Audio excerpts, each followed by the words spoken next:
Hello, students of NKT. Welcome to another episode of Test, Don't Guess. I am excited to have on today Antonia Longo from Melrose, Massachusetts. She is a massage therapist, NKT practitioner level 3, and a personal trainer. Thanks for being on today, Antonia.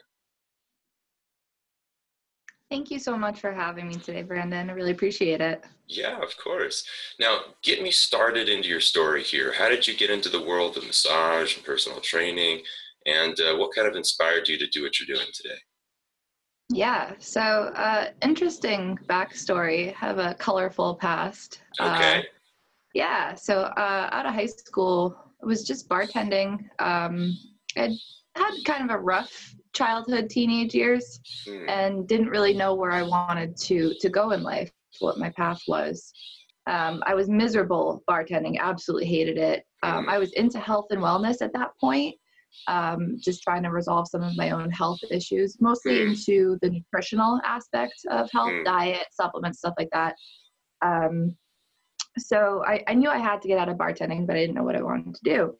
I reconnected with a friend from high school, and she was a massage therapist. So she came to visit me. She brought her table and worked on me. And I was like, this is awesome. Do you like it? She was like, yeah, I love it. I'm like, do you do okay financially? She was like, yeah. I was like, do you think I could do this? She said, of course you could do this. And so I contacted the school that she went to, Cortiva Institute, which is no longer there, but it was in Watertown, Massachusetts. And it just so happened that they were starting a new program the next month. So signed up that day. And I definitely think that that was meant to be, for sure. Yeah, what a great friend. Yeah, for sure. Definitely. So went through the program, and while I was in school for massage therapy, one of my classmates, he was a strength and conditioning coach. He was there to get his massage license. And he and I were good friends. And one day I saw him on his laptop and he was watching a video. And it looked kind of cool. So I walked up to him. I said, what are you watching? And now I know it was David Weinstock. He goes, yeah, it's this technique called NeuroKinetic Therapy. I'm like, do you mind if I watch it with you? That looks kind of cool. He was like, no, not at all. So we shared headphones, and I knew as soon as I started watching it, I was like, this is the direction that I want to go in. The relaxation spa type stuff was easy, but incredibly boring. My dad was a mechanic, and I've always been kind of daddy's girl, tomboy, grew up in the garage with him. So I like figuring out how things work, how to take them apart, put them back together, make them work better. And I knew that the spa relaxation type body work is obviously very therapeutic for stress relief, but I could see how I would get frustrated with not getting to the root cause of issues. I was already very passionate about getting to the root cause of health problems, just from my own things that I was working on with nutrition, lifestyle. So it was perfect. I knew right away that was the direction that I wanted to go in. And fate would have it again that I graduated in March. Was it March? March of 2014, and there was a Boston level 1 NKT seminar in June. Wow, that's convenient. Yep. So I really didn't have much time working as just a traditional massage therapist before starting to implement NKT into my practice. NKT completely shaped the way that I practice. And I'm very, very blessed in that sense. I see how some other practitioners, if they've been practicing a certain way for many years, it can be more difficult to change the way that they practice. Whereas for me, it's always been this way. And I'm very lucky. Yeah. That's cool. So when you took level 1, not having a whole lot of, experience, you just got out of school, and then suddenly you're going to, NKT is it's a little bit higher up in the knowledge of anatomy and biomechanics and functional anatomy. It's like we didn't have the the prerequisite test that they have to take now. We didn't have that, and it's probably good for me that we did it, because I don't know if I would have back then, again, I had just gotten out of massage school. I did very well in school, but at the same time, it's a pretty big leap, especially just getting out of school. It's a lot to learn all of a sudden. So how was that kind of that jump into that learning? I have to say it was amazing. So I've always liked a challenge. I like being challenged. I love learning. And Kathy Dooley was the instructor. So we have all the NKT and then all of the amazing nuggets that she just drops throughout the class. You know, she has enough intelligence and knowledge for about 50 people. So, so yeah, I was just so blown away and invigorated. And I felt very passionate about the material, about the technique.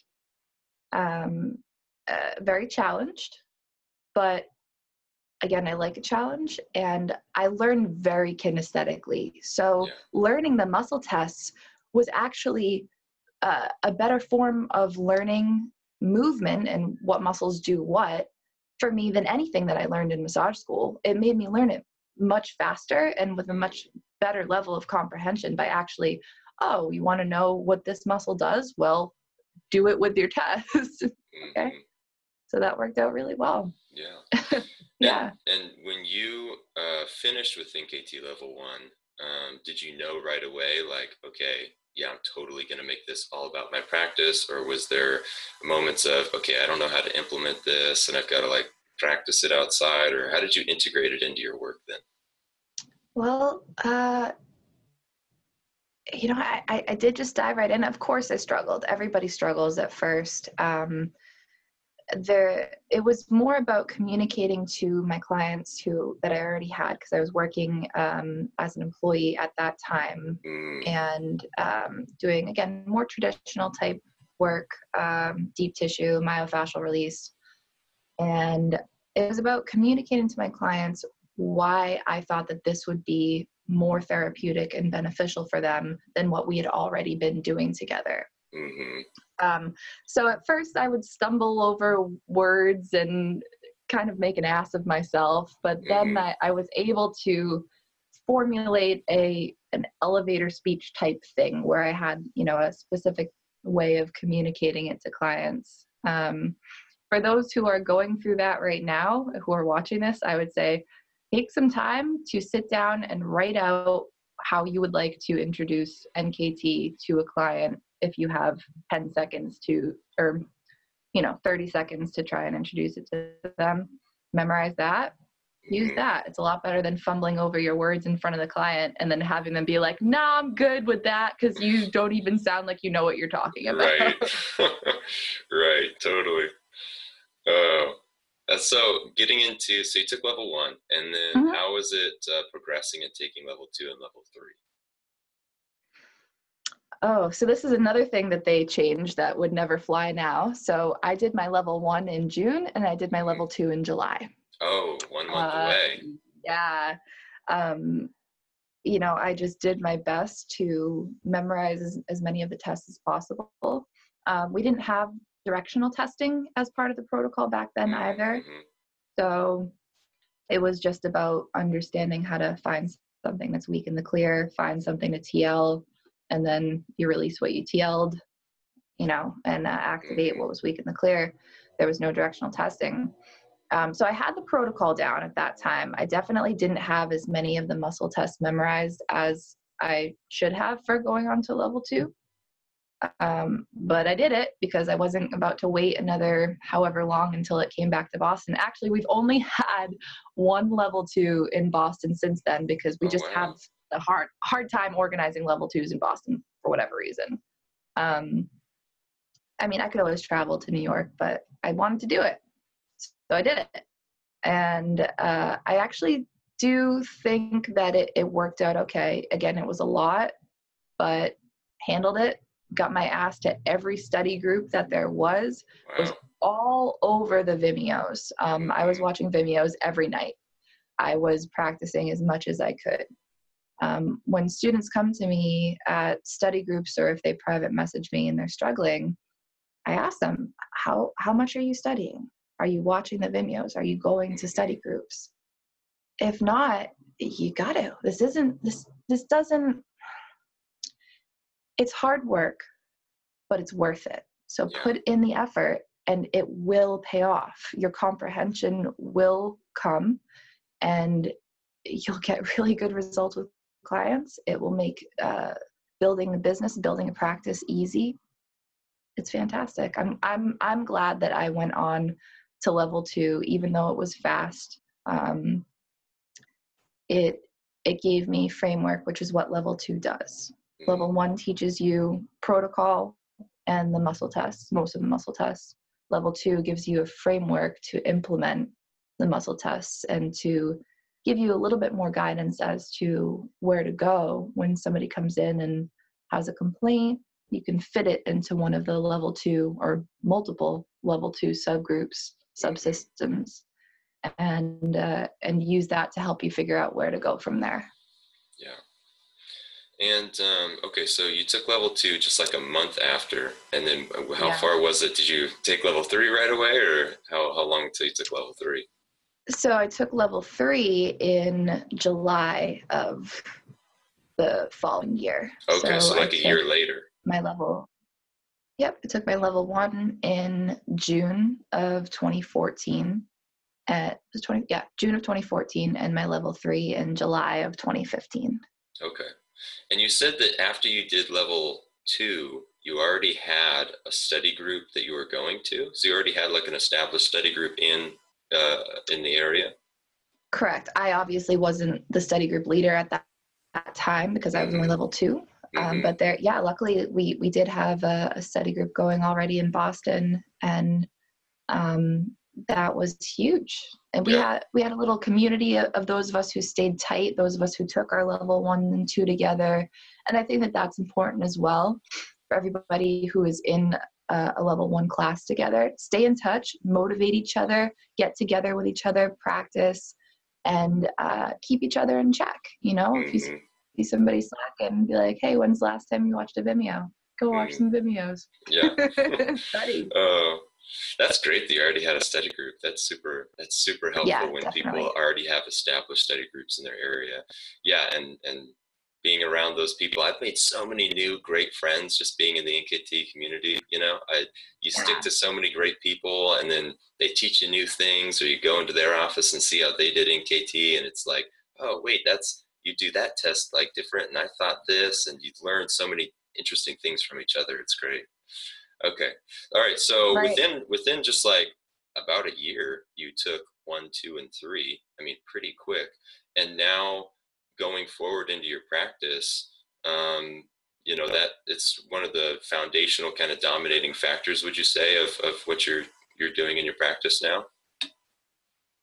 For sure. Yeah. I use NKT with every client. Okay. Wow. Absolutely. Yeah. And I think now that you've gone into personal training, are you moving people a lot more and doing NKT with personal training as well?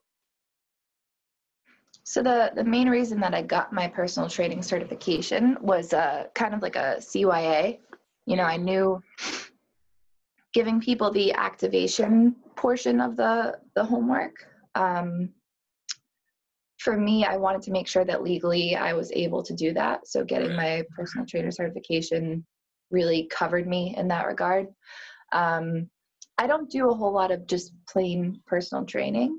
It's more of an integrated thing into my practice. So if I give somebody movement stuff, it's usually rehabilitative rather than, I don't have people come to me for like a whole strength training program. I'd refer out, there's another excellent NKT practitioner. His name's Mike D'Amico. He's in the Boston area. He's level 1, soon to be level 2.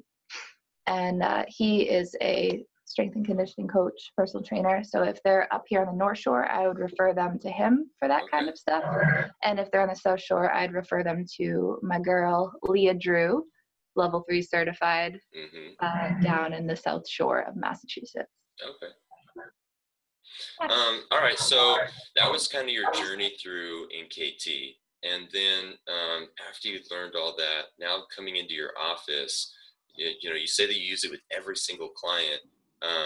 Are you doing lots of tests right when they come in? Are you doing tests, is that part of your initial assessment with clients? Are you doing it later with clients? How do you now implement it into your office using it with your clients?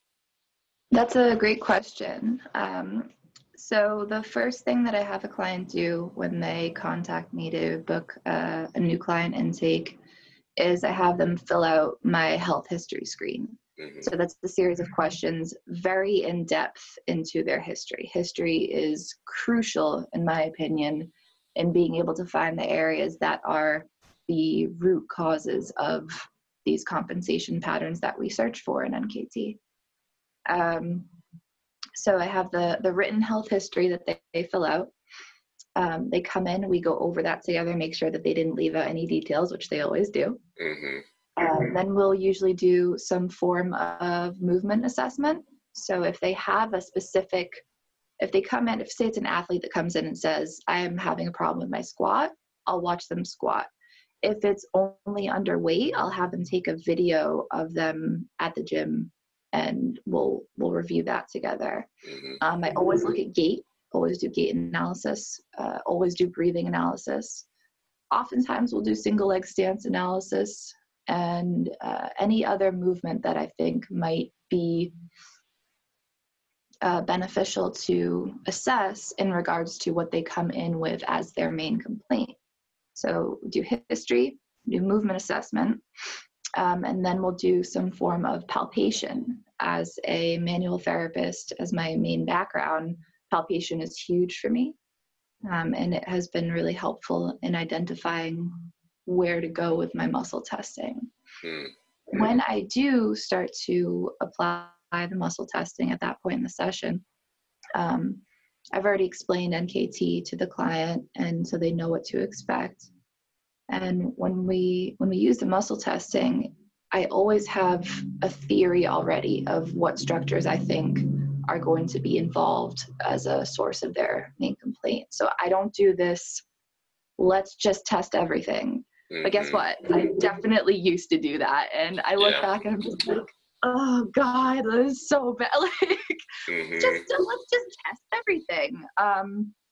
So yeah, that's definitely been a thing that has changed in my practice, where I'm very honed in with what I'm testing and why. Mm-hmm.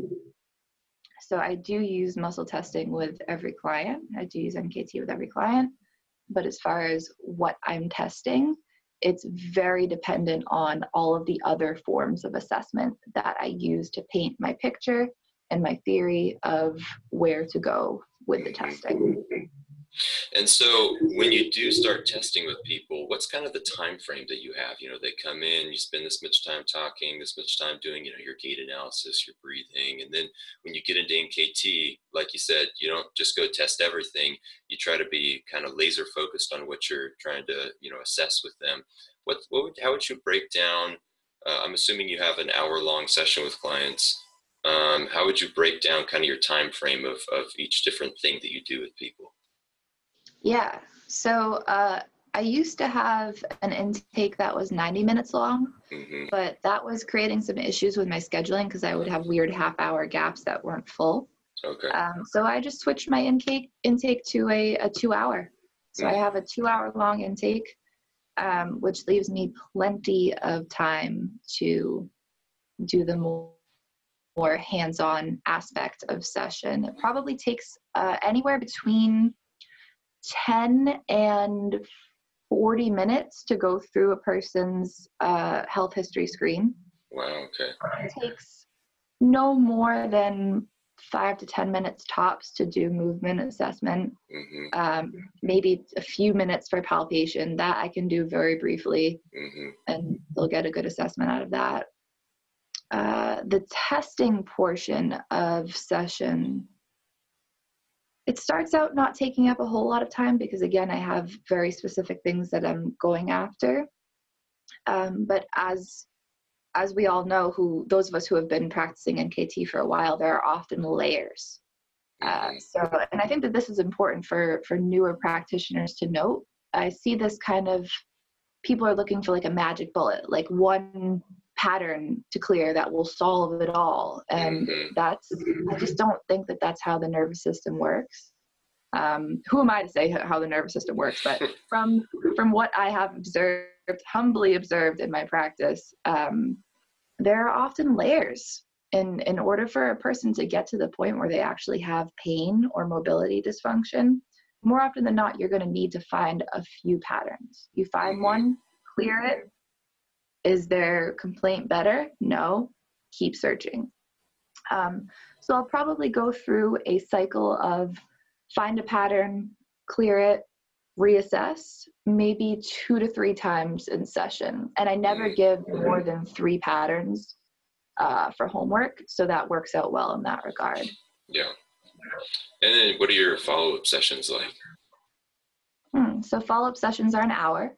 Okay. And we do a lot less, we don't really go into history barely at all unless I had to research something and I have more questions about something. We'll usually still do some level of movement assessment, especially with regards to their main complaint. So say they come in with a shoulder complaint and they feel the pain the most with shoulder abduction, then we're definitely going to be looking at that. And the rest of the session is mostly therapeutic, test, apply manual therapy, and then going over the homework with them is really crucial as well. And that can take up last 10 to 15 minutes of the session. So at the end, we go over the homework. That's really important as well. I think I emphasize this during the study groups when we talk about neural edge, giving a client the homework, the amount of reps that they can do until their neural edge, you will be a better judge of where a client's neural edge is than the client oftentimes, you as a practitioner. Clients have I hate to make broad statements. There sometimes is this tendency towards no pain, no gain. Clients will want to do 50 reps because I want to solve this problem. But if you go over the homework with them in session and you go over the activation portion and you see that at 5 reps, they're shaking and they're going back to their compensation patterns, then you tell them straight up, listen, you're going to stop at 4 reps for your activation. And, where this isn't about quantity, it's about quality. Right. So, important. Little tangent there, but an important one that I wanted to emphasize. Yeah, very important. Yeah. So into your NKT tests with people, are there any tests that you always start out with? Like, whenever somebody comes in, I kind of always go through this testing protocol with them, or is it very dependent just based on complaints? Great question. That used to be the case where when I was less experienced, I would look at Powerhouse 5 before I got to level 2 and learned intrinsic core. And then I would also check glutes, lats, and I think neck flexors and extensors on everybody. I definitely don't do that now. And there's no test that I absolutely start with everyone. Again, it's very dependent on all of the other information that I gathered before beginning the muscle testing. Okay. I think that at one point or another, say a person comes in with a shoulder complaint and it's unilateral, it's not bilateral, so I don't look at core first. I'll usually end up looking at a person's core at some point, just out of care for them and wanting to be careful with this, helping them to learn about the importance of function and taking good care of themselves and preventative type therapy. So if a person has a core issue now, it might not be giving them pain now, but I want to make sure that it doesn't give them pain in the future either. So we will possibly explore that once their main complaint has been addressed and resolved. Do you find yourself kind of getting into the educator sort of mode or mindset with clients? They come in and, they've got their problem and then you're sitting them down and sort of giving them the lecture on things, or do you just sort of help them with the problem and, read this article or something and send them on their way? Do you like to talk to your Great clients a lot? question. A little bit of both. I think that, and I learned this from Dr. Kathy Dooley. So she said that doctor means teacher. Now, I'm not a doctor. I don't claim to be one. But I do think that a big responsibility of mine as a health practitioner is to educate. Communication is crucial when working with clients, and I think that it just creates a much more therapeutic environment if client and practitioner are on the same page. We are both meeting each other where we're at. So they might have their goals and I might have my opinions of what it's going to take to get to those goals, and try to come to some sort of middle ground. Well, at the same time, I will also refer them out for education in a sense. I send a lot of people Dr. Dooley's videos. I like to send articles from other practitioners to clients, like Keith Tomo Littlewood. He's a super smart guy, and he's been really helpful with addressing a more in-depth physiological component of health issues can manifest as musculoskeletal pain. And this is a very important thing to note. I think we beat ourselves up as NKT practitioners, as manual therapists, people who work mostly with musculoskeletal complaints, when we can't resolve the client's musculoskeletal complaint, but we don't take into account that there's so many other things going on in physiology. How chronically inflamed is that person? What's their stress level like? What's their diet like? We can only do so much, and that's why it's really important to have a network, if it's not within your scope, to help a person with their diet, with their lifestyle, with their stress. Have people that you can refer them to, because oftentimes their pain might not resolve unless they look at some other lifestyle factors beyond just musculoskeletal function. So it's something important to keep in mind. We put too much pressure on ourselves as practitioners in regards to helping people's pain with just the tools that we have. Sometimes we need a little help from our friends. Yeah, absolutely. So are there any really good resources you learned maybe outside of NKT that really helped to structure your NKT? Just books on motor control or the nervous system, or maybe even other courses that you took that kind of came alongside your NKT, learning how to assess people's breathing or their gait, or what are other resources that really bolstered your NKT practice? Yeah, great question. I think one of the first other modalities that I learned was anatomy in motion. That was really helpful for gait analysis. I knew nothing of gait analysis before that. Walking and breathing are the two movements that we do the most as human beings, so they're pretty important in regards to function. I like Coursera and Udemy. They're apps where you can take college classes.